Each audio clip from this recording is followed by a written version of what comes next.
Hello everyone, welcome back to our channel. In today's video, I'm going to show you how to log into Fidelity crypto trading platform. It's a very simple process, so let's get started. First of all, on your phone, make sure that you are connected to internet and head over to your preferred web browser. Once you are on your browser, tap on the search bar and type in Fidelity Crypto and search for it.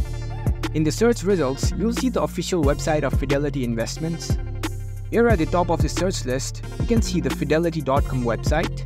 So this is the official one, tap on it. It will open up the website of Fidelity. Now, in order to log into Fidelity Crypto, here you can see the login option at the top right corner, tap on it. Now you will be redirected to the login page of Fidelity Crypto. If you don't have any account, you need to create a new account first. Here you can see the open an account option. And once you create your account, you can use those credentials over here to log in. Here you can see the username field, tap on it. Now type in your registered username.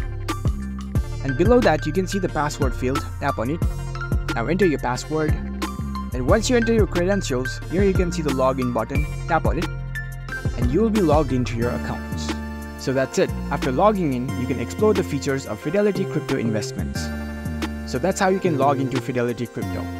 If you found this video helpful, don't forget to give this video a thumbs up and subscribe to our channel for more tech tips. Thank you for watching.